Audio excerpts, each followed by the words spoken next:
All right, the man who set up Hillary Clinton's private email server, Brian Pagliano, will plead the Fifth on Monday when he's disposed in a lawsuit over Clinton's emails. You'll remember he also refused to answer questions back in September when he was called to testify before the House Benghazi committee.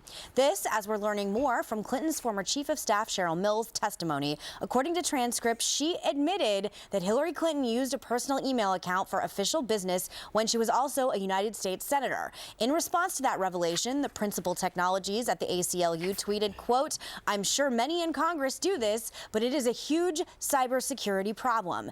I want to go to you first. I mean, this has to be a huge cybersecurity problem. So she's been doing this for a long time, even before she was, working for the president. So how big of a deal is this?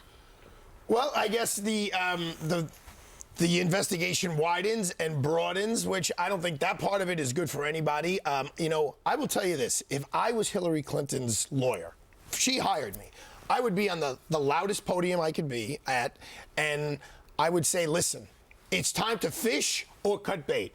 Either come here and tell me I committed a crime or tell me that I didn't commit a crime. What you're doing to everyone, to the American people, is just wrong. And I have a personal feeling about it, not relating to Hillary Clinton, but the feds do this all the time. They do this with my clients. They leave you hanging out there. And they leave Why do they do that? They're waiting for you to make a mistake.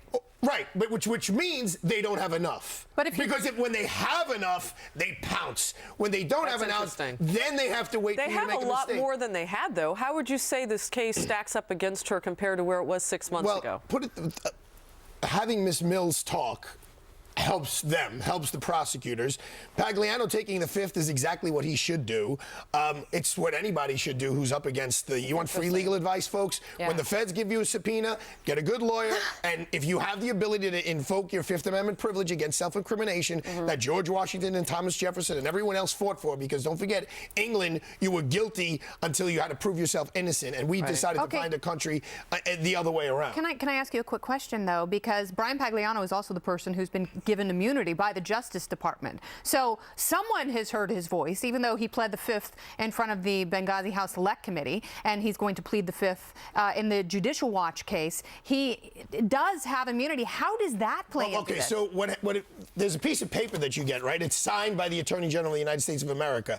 And if it gave him full immunity, he could not take the Fifth. Okay. That's what takes away your privilege, because they're telling you we can't charge you with a crime. Is it because these are two different cases? Correct. In other words, he must not have an immunity agreement that is broad enough. That deals with the FBI, but not with the Judicial Watch FOIA issue. But this is getting very complicated. That's the problem. This is the problem with this, because I think she's done something illegal that put Americans' national security at a great risk. We don't know to what extent.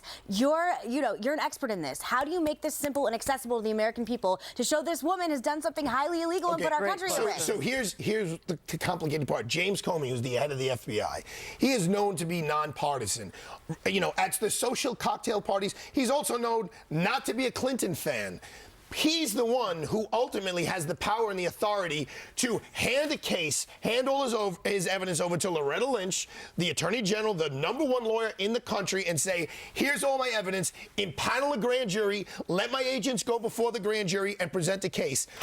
Our limited understanding is that has not happened. And usually, Megan, that hasn't happened because they're not confident enough that they got it. The feds, unlike the state government, they won't bring a case unless they are 100% But isn't the bar higher because of what's at stake here, though? The bar should be higher, but they never want to fail. The president has already said she doesn't have anything to worry about and blah, blah, blah. Well, we don't know what the president knows. But they also can't give that report over until they finish their investigation. We've heard that she is the biggest fish. She's the last one they're going to talk to. And from what we know, our limited information, she has not yet spoken to FBI Director Comey. And when that happens, I'm guessing then they can finish, and then they'll Hillary have a big doesn't have to speak stuff. to anybody. Oh, but she says she would anytime, anywhere. You can't plead the Fifth and run for president. You can't plead the Fifth and run for president. I know. All right, Arthur, we want to get your take on this story as well. So,